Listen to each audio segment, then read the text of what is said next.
안녕하세요. 진실의 힘 임팩TV입니다. 20일에 이재명 지사가 CBS 김현정의 뉴스쇼에 출연해서 여러 가지 얘기를 했는데요. 그중에 서울과 부산 재보선에 후보를 내지 말아야 한다는 말도 있었어요. 민감한 사안이라 되도록 의견을 밝히고 싶진 않지만 질문을 하니 피하지는 않겠다고 하면서 장사꾼도 신뢰를 지키기 위해서 노력하는데 정치도 신뢰가 중요하다. 중대한 비리 혐의가 있을 경우 공천하지 않겠다는 당헌 당규가 있는데 이번 사건이 중대한 비리가 아니라고 할 수 없을 것 같다. 공천하지 않는 게 맞고 만약 공천을 해야겠으면 당이 석고대죄하고 당헌 당규를 바꾼 후에 후보를 내야 한다. 이렇게 얘기를 했는데요. 이재명 지사가 인터뷰에서 서울을 언급한 적이 없다고 하는 분들도 계신데 진행자의 질문 자체가 서울과 부산을 모두 아우르는 질문이었거든요. 게다가 지금 상황에서는 서울에 더 초점이 맞춰질 수밖에 없다는 걸 이재명 지사도 알고 있을 거고요. 이재명 지사가 가지고 있는 여러 가지 장점에도 불구하고 가끔 이렇게 튀는 말들을 해서 같은 편 사람들한테 상처를 주는 게 참 안타깝네요. 지금 상황을 마치 대법원 판결이라도 난 것처럼 이걸 중대한 비리 혐의가 아니라고 할 수 없다. 이 한마디로 정의하는 게 과연 지금껏 한 정당에 몸담았던 동지 입에서 나올 수 있는 말일까 싶은 생각도 들고요. 이재명 지사 말대로라면 당헌 당규를 중대한 비리 혐의가 의심되는 경우에도 라고 바꿔야 하는 것 아닌가요? 민주당 지지자들은 이재명 지사가 지사직을 수행하는 내내 재판받는 걸 기다려줬고 2심에서 유죄 판결을 받았는데도 불구하고 그 자리에서 내려오라는 말을 한 적이 없어요. 대법원에서 파기환송이 결정돼서 한마음 한뜻으로 축하해줬는데 본인이 무거운 짐을 벗었다고 해서 그렇게 쉽게 얘기하면 안 되죠. 사건이 명백히 드러난 게 아니기 때문에 수사 상황을 좀 더 지켜본 후에 입장을 정하겠다. 이 정도로 정리하면 될 얘기를 이재명 지사가 저렇게 딱 못을 박으면서 이재명 지사한테도 좋을 게 하나도 없게 됐어요. 이재명 지사 논리대로라면 본인이 경기도지사에 출마한 거부터가 문제라는 역공이 들어올 수 있는 상황을 스스로 만들었잖아요. 이재명 지사가 도덕적으로 훌륭한 인품을 가지고 있어서 좋아한다는 사람은 별로 없을 거예요. 내 편에 서서 시원스럽게 입장을 밝히고 실제로 추진력도 강하기 때문에 사이다라는 이미지를 각인시키면서 대권 주자로서의 입지를 굳혀오지 않았습니까?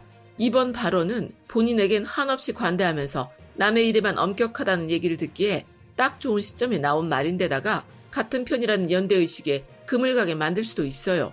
100번 양보해서 박원순 시장 고소인 측에서 확실한 증거라도 하나 내놨다면 이재명 지사 말이 의미가 있을 수 있어요. 그런데 지금껏 고소인 측에서 내놓은 증거가 뭐가 있습니까? 내용이 뭔지 알 수 없는 비밀방 초대 메시지만 내놓고는 증거를 보여달라는 의견도 피해자에 대한 2차 피해라고 주장하고 있어요. 일이 이 지경까지 왔는데 피해 증거가 있으면 한시라도 빨리 내놓는 게 피해자를 위해서나 부인을 위해서나 다 좋은 일이지. 질질 끌어서 좋을 게 뭐가 있겠어요. 게다가 증거가 있다고 말만 하지 말고 실제로 내놓으라는 게 2차 가해라뇨? 성추행 의혹에 대해서는 입 다물고 무조건 사실로 받아들이라는 얘기밖에 안 되잖아요. 언제부터 우리나라가 성범죄에 대해서는 유죄 추정의 원칙을 적용하는 나라가 됐나요? 여성들이 입는 성적 피해가 남성들이 생각하는 것보다 훨씬 많다는 건 저도 잘 알고 있어요. 남자들이야 에이 뭘 그런 걸 가지고 그래 하면서 장난처럼 넘기는 일도 당하는 여자 입장에서는 큰 상처로 남을 수 있다는 걸 모르는 여자도 있을까요? 특히 높은 자리에 있는 사람에게 더 엄격한 잣대가 적용돼야 한다는데도 동의하고요. 그런데 그렇다고 해서 여자가 주장하는 피해가 다 사실이 되는 건 아니잖아요. 이건 어떻게 된 게 진보 쪽 정치인들한테 제기하는 성추문은 무조건 사실인 것처럼 포장을 해서 나오느냐고요. 당 차원에서는 일단 사과를 하고 보는 것까지는 이해를 하겠어요. 그런데 의원들 개개인까지 나서서 박원순 시장 얼굴에 성범죄자 낙인을 찍어놔야 속이 시원한가요? 그건 아니죠. 정청래 의원이 이재명 지사를 향해서 이런 트윗을 남겼어요.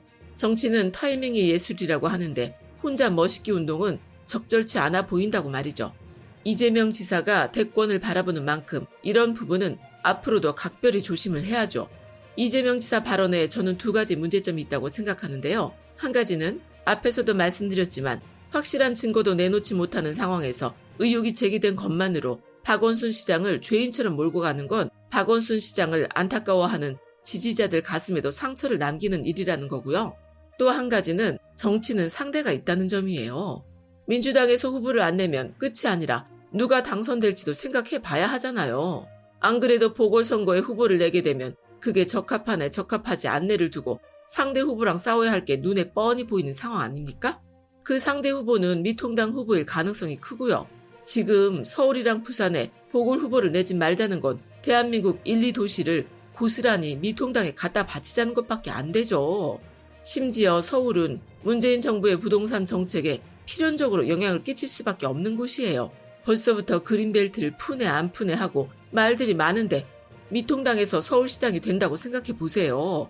그 순간 문재인 정부의 부동산 정책은 지금보다 더 험난한 가시밭길이 되는 거예요.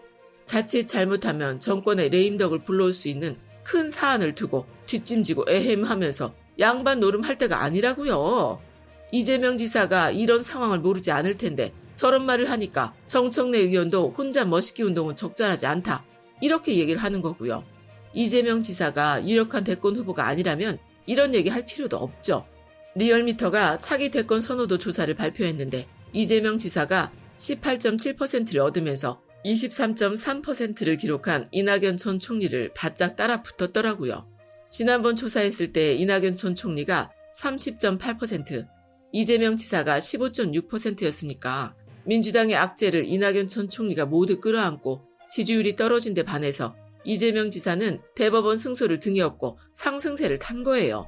이재명 지사가 대권에 나간다면 당연히 민주당 타이틀을 걸고 나가지 않겠어요? 이재명 지사는 이제 당과 지지자의 아픔을 본인의 아픔으로 받아들이고 생각해야 하는 사람이라는 걸 잊으면 안 됩니다. 그만큼 민주당 안에서 영향력 있는 사람이 됐다는 거예요. 이재명 지사는 장점이 참 많은데요. 성과를 빨리 내길 바라는 우리나라 사람들 성격에 이렇게 잘 맞는 사람도 찾아보기 어렵죠. 대선 전까지 민주당에서 유력한 대권 후보가 많으면 많을수록 도움이 되잖아요. 각자 장점을 살려서 원팀으로 쭉 대선까지 달려야죠. 박원순 시장 관련 수사는 어차피 진행될 거예요. 누가 앞장서서 막아줄 상황도 아니고 그래서도 안 되고요. 수사를 통해서 밝힐 걸 다 밝히고 나서 판단해도 늦지 않을 일이에요. 민주당에서 먼저 나서서 보궐선거에 후보를 안 내겠다. 이런 얘기할 필요가 없다는 거죠. 일단 서울지방경찰청에서는 20일에 박원순 전 서울시장 TF와 관련해서 첫 번째 회의를 열고 실무적인 부분을 논의했다고 하고요. 지금까지 수사가 진행된 내용을 보면 8일에서 9일 사이에 박원순 시장과 통화한 사람들을 모두 불러서 조사를 하고 있고요. 성추행 고소건을 제일 먼저 인지한 서울시 젠더특보도 이번 주 안으로 소환 일정이 잡혀있다고 해요. 박원순 시장 휴대폰을 서울지방경찰청에서 가지고 있는데 그걸 디지털 포렌식하기 위해서 유족과도 협의 중이라고 하고요. 고소인 측에서 언론을 통해서는 증거를 내놓고 있지는 않지만 경찰에 증거를 내놨다면 얼마 지나지 않아서 사건의 실체가 드러나지 않겠어요? 사람마다 도덕적 잣대는 각기 다르겠지만 법적인 잣대는 똑같이 적용돼야 한다고 생각해요. 죄가 없으면 왜 그런 선택을 했겠느냐에 대한 답은 개개인의 도덕적 잣대가 다 다르기 때문에 일단은 답을 남겨놓고요. 법적으로 과연 책임질 만한 일을 했는지를 밝혀내는 게 중요한 시점이라고 생각합니다. 끝까지 시청해주셔서 고맙습니다.